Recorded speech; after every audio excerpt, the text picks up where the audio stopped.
दोस्तों, आज मैं तुम्हें एक ऐसी कहानी सुनाने वाला हूं जिसे याद करते ही मेरे रोंगटे खड़े हो जाते हैं।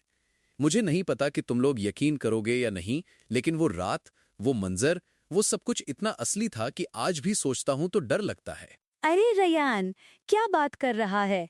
तू तो ऐसे डरा रहा है जैसे कोई भूतिया कहानी सुनाने वाला हो। बता तो सही, हुआ क्या था? हम सुनने को तैयार हैं, बस थोड़ा सांस तो ले ले। हाँ रयान, तुम हमेशा कुछ न कुछ रहस्यमयी कहानियां लेकर आते हो, लेकिन इस बार तुम्हारी आवाज में जो डर है वो कुछ अलग ही लग रहा है। बताओ, क्या हुआ था उस रात? लगता है इस बार रयान का सामना किसी ऐसी चीज से हुआ है जिससे हम सभी अनजान हैं। उत्सुकता बढ़ रही है रयान, जल्दी बताओ, हम सब यही हैं। तो बात कुछ महीनों पहले की है।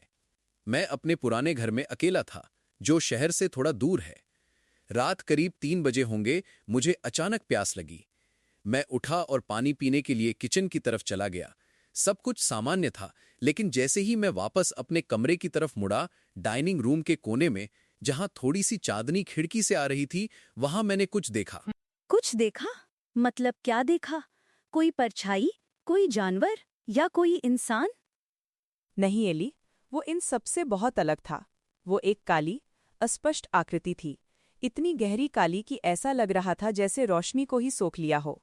उसकी ऊंचाई बहुत ज्यादा थी, शायद 7-8 फीट। और सबसे भयानक बात ये थी कि उसकी आंखें नहीं थीं, बस दो लाल जलते हुए अंगारे थे जो मुझ पर सीधे टिके हुए थे। सुनकर ही अजीब लग रहा है। क्या तुम्हें नींद नहीं आ रही थी? कभी कभी नींद में हमें अजीब चीजें दिख जाती हैं, या ऐसा लगता है कि हम जागे हुए हैं पर दिमाग सो रहा होता है। नहीं सेलेना, मैं पूरी तरह जागा हुआ था। मेरी आंखें खुली थीं, मैं पानी पी चुका था और मैं बिल्कुल होश में था। मैं हिल भी नहीं पा रहा था। ऐसा लगा जैसे मेरे पैर जमीन से चिपक गए हों। मेरी सांसें अटक गईं। मैं बस उसे देखे जा रहा था और वो मुझे घूर रहा था। ये तो बहुत डरावना है। क्या उसने कुछ किया? कोई आवाज, कोई हरकत? नहीं थॉमस, उसने कुछ नहीं किया।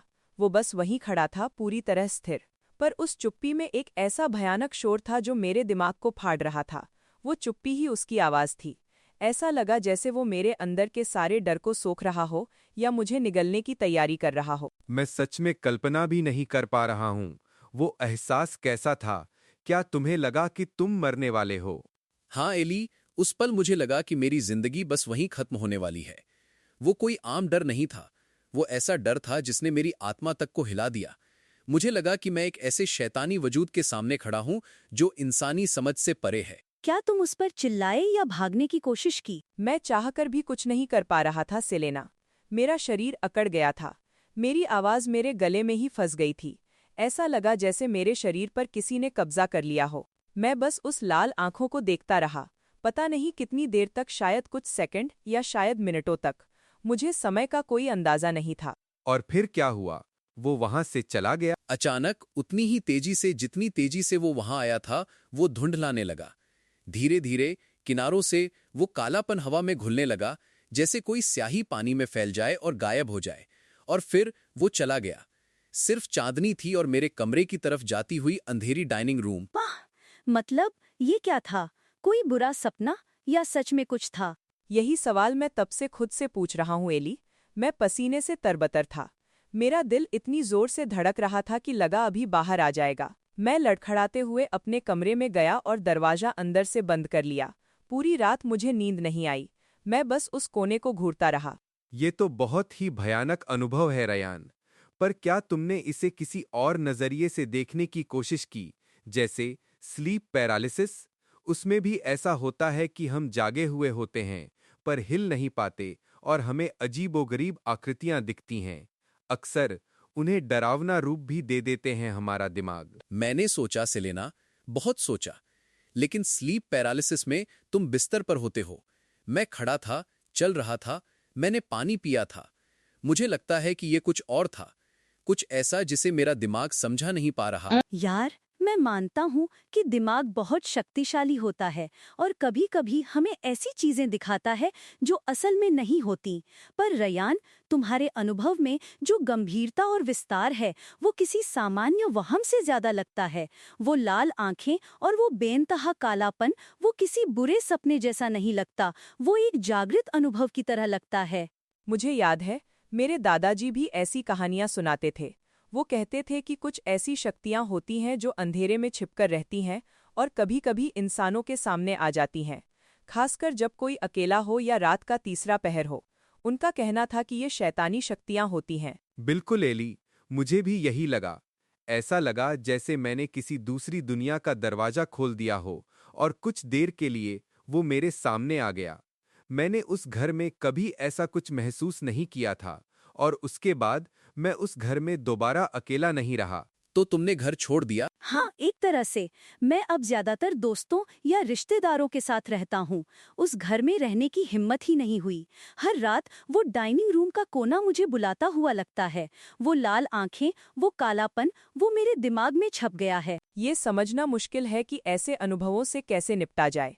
एक तरफ विज्ञान है जो हर चीज की तार्किक व्याख्या चाहता है, और दूसरी तरफ ऐसे अनुभव जो हमारी सारी समझ से परे होते हैं। शायद कुछ चीजें बस ऐसी ही होती हैं जिन्हें हम अपनी सीमित दुनिया में नहीं समझ सकते। सही कहा थॉमस।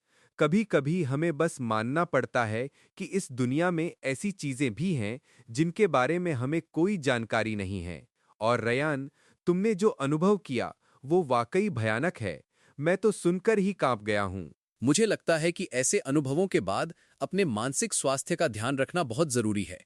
अगर वो डर तुम्हें आज भी सताता है, तो किसी से बात करना या शायद किसी थेरेपिस्ट से सलाह लेना भी बुरा विचार नहीं होगा। कभी-कभी बस अपनी भावनाओं को व्यक्त करना भी मदद करता है। हाँ सेलेना, तुम सही कह रही हो। मैंने कुछ दोस्तों से बात की है और आज तुम लोगों से बात करके भी थोड़ा हल्का महसूस हो रहा है। पर वो अनुभव, उसने मुझे अंदर से बदल दिया है। मैं अब दुनिया को अलग नजरिए से देखता हूँ। मुझे अब लगता है कि अंधेरे में सच में कुछ ऐसा है जिसके बारे में हमें खबर नहीं। और शायद यही वजह है कि ऐसी कहानियां इतनी आकर्षक होती हैं। वे हमें हमारी सीमाओं का एहसास कराती हैं, हमें याद दिलाती हैं कि हम इस विशाल ब्रह्मांड में कितने छोटे हैं और कितनी चीजें हैं जो हमारी समझ से बाहर हैं। रयान, तुम्हारा अनुभव तो वाकई असाधारण था। मैं तो कहता हूं उस घर में अब एक साथ जाना चाहिए। हो सकता है वो अकेला न आ पाए। हाँ हेली, तुम्हारा मजाक अपनी जगह है, पर उस दिन के बाद से मैंने अंधेरे को कभी हल्के में नहीं लिया। हर परछाई, हर अजीब आवाज मुझे वो लाल आंखें याद दिलाती है। उस रात शैतान सच में मेरे सामने खड़ा था। दोस्तों, ये कहानी हमें सिर्फ डराती ही नहीं, बल्कि सोचने पर भी मजबूर करती है कि हमारे आसपास क्या-क्या मौजूद हो सकता है। रयान, तुम्हारी हिम्मत की दाद देनी पड़ेगी कि तुम ये सब हमें बता पाए। धन्यवाद ये अनुभव साझा करने के लिए। सही कहा सेलेना। और दोस्तों, मैं उम्मीद करता हूँ कि आप सबको कभी ऐसे किसी अनुभव से न गुजरना पड़े। लेकिन अगर कभी ऐसा कुछ हो तो याद रखना कि हम अकेले नहीं हैं, और ऐसी कहानियाँ, चाहे वो सच हों या न हो, हमें जिंदगी के अनजाने पहलुओं के बारे में सोचने पर मजबूर करती हैं।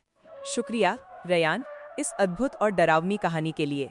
हाँ रयान, तूने तो आज रात की नींद उड़ा दी, पर मजा भी आया। ऐसी कहानियां ही तो हमें एहसास दिलाती हैं कि जीवन में कितना कुछ अनसुलझा है। तो दोस्तों, अगली बार जब अंधेरे में कोई आवाज आए तो सोचना कि शायद रयान जैसी कहानी कहीं और भी बन रही हो। शुक्रिया दोस्तों मुझे सुनने के लिए। सच कहूं तो इसे साझा करके मुझे थोड़ा सुकून मिला है। उम्मीद है तुम सब सुरक्षित रहोगे और ऐसी उस रात से कभी सामना नहीं होगा। शुभ रात्रि या शायद डरावनी रात्रि, ध्यान रखना।